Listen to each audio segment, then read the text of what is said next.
విధంగా మీరు నైతికంగా చెప్పుకుంటారు? కాళేశ్వరం మాకు మేము మంచి ప్రాజెక్ట్ అని చెప్పి ఒక్క చుక్క నీళ్లు రావట్లేదు కదా కాళేశ్వరం నుంచి. ఇలా చుక్క నీళ్లు రాని కాళేశ్వరము ఎట్లా తెలంగాణ వరప్రదాయన అయిందని చెప్పి ఆ రోజు కేసీఆర్ చెప్పుకున్నాడు. కాబట్టే ఇలా కమిషన్కు ధమ్కి ఇచ్చే విధంగా, కమిషన్ను మీరు చేసే విచారణ మీరు చెయ్యకండి అని ఒక ధమ్కి ఇచ్చే విధంగా టీఆర్ఎస్ నాయకులు మాట్లాడుతున్నారు. ఇలా పవర్ కమిషన్కి సంబంధించిన అంశంలో వారు నరసింహారెడ్డి గారు సమాచారం డిస్క్లోజ్ చేయడం వల్ల సుప్రీంకోర్టు వాళ్ళు బంధించింది తప్పితే ఇక్కడ ఘోష్ గారు అలాంటివి ఏం చేస్తలేరు కదా. కాబట్టి ఇది ఒక ఏమంటారు పారదర్శకతతో కూడిన సమగ్రమైన విచారణ జరుగుతున్నది. ఏదైనా ఇంకేమండి మీరు ఈ ఫార్ములా రేసి ఏం చేసిరండి కేటీఆర్ లోపల పెట్టినరా, వాళ్ళ క్యాబినెట్లో వీళ్ళు ముగ్గురు అన్ని ఎలిజిబిలిటీలు ఉన్నాయి, వాళ్ళు జైలుకు పోవడానికి అన్ని ఎలిజిబిలిటీలతో ఉన్నాయి. కానీ కాంగ్రెస్ పార్టీనో కాంగ్రెస్ ప్రభుత్వమో కాదు కదా వాళ్ళను పీనలైజేషన్ చేసేది, వాళ్ళని అరెస్ట్ చేసేది, వాళ్ళకు ఏంటి ఇలాంటి అక్రమాలు చేసినని తేల్చేది. ఒక రాజ్యాంగబద్ధ చట్టబద్ధమైన ఒక కమిషన్ వీళ్ళు కాన్స్టిట్యూట్ చేసినాం, అది రికమెండేషన్స్ ఇస్తుంది.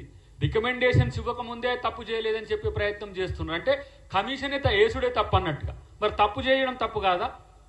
కాళేశ్వరం కుంగిపోయిన మాట వాస్తవం కాదా? ఆ రోజు నేనంటున్న ఈటెల రాజేందర్ గారు మీరు ఎట్లా ఆర్థిక అనుమతులు ఇచ్చింది?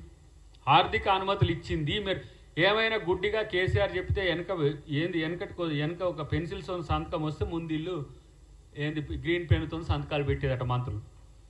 ఇలాంటి పరిస్థితుల్లో ఇప్పుడు నువ్వు బీజేపీకి వస్తే ఇంకే పార్టీకి పోతే తప్పు చేసినప్పుడు తప్పనిసరి శిక్ష పడుతుందనే ఉద్దేశం గుర్తుంచుకోవాల్సిన అవసరం ఉంది. ఇంకోటి, కాంగ్రెస్ ప్రభుత్వం ఊరికే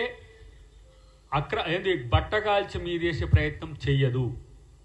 కాంగ్రెస్ ప్రభుత్వం పారదర్శకంగా విచారణలో ముద్దాయిలుగా తేలిన తర్వాతనే ఆ విషయంలో according to rule of law లేదంటే రాజ్యాంగబద్ధంగా చట్టబద్ధంగా వ్యవహరిస్తుంది తప్పితే మరొకటి కాదు.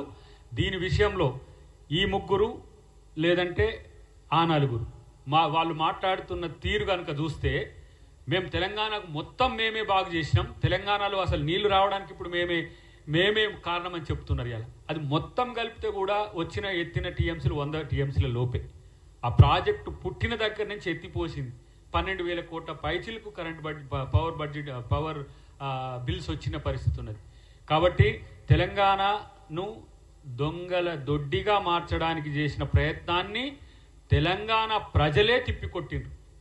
ఇలా కేసీఆర్ కాళేశ్వరం కట్టిన అదేంది లిఫ్టింగ్ ద రివర్ అని పెట్టిండ్రు వాళ్ళు.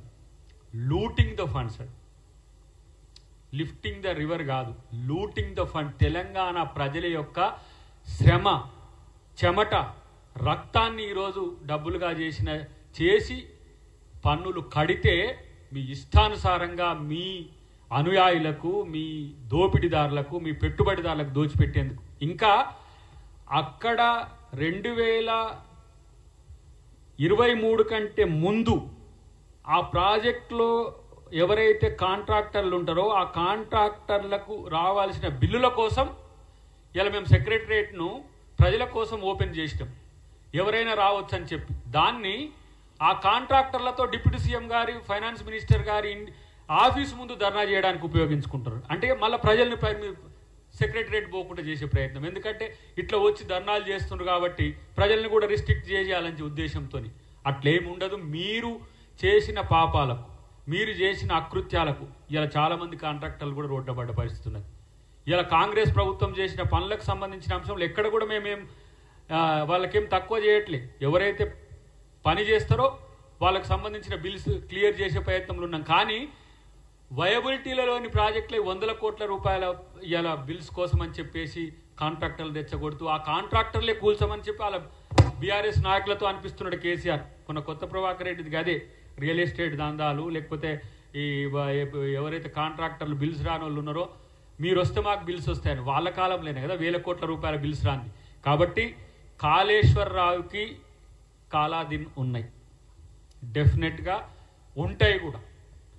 మీకు తప్పు చేస్తే జైలుకు పోవడానికి ఇబ్బంది అయితే ఇలా ప్రజలకు చేసిన నయవంచనకు, వంచనకు, మోసానికి మీరు శిక్షకు పడాల్సిందే అని నేను అంటున్నా. ఎందుకంటే మేము 100 ప్రెస్ మీట్లలో 100 బహిరంగ సభల్లో కాళేశ్వరం గురించి మాట్లాడిన వాళ్ళం.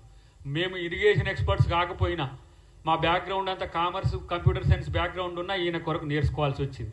ఇప్పుడు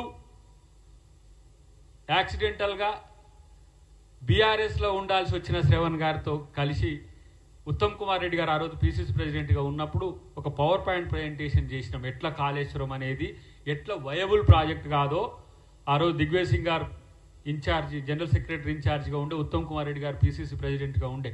ఆ రోజు మొత్తం టీఎంసీస్ నుంచి మొదలు పెడితే ప్రతి ఒక్కటి ఈయన కొరకు నేర్చుకోవాల్సి వచ్చింది. ఈయన చేసిన దుర్మార్గాలను కింద గట్టకు 100 టీఎంసీలు ఉండదు, అది మేడిగడ్డ అంటే కూడా 100 టీఎంసీలతో కడితే అది పెద్ద ఎత్తున మనం ఎత్తిపోసుకోవచ్చు అని చెప్పి అలా ప్రజల్నే తిప్పి పంపించే ప్రయత్నం చేసింది.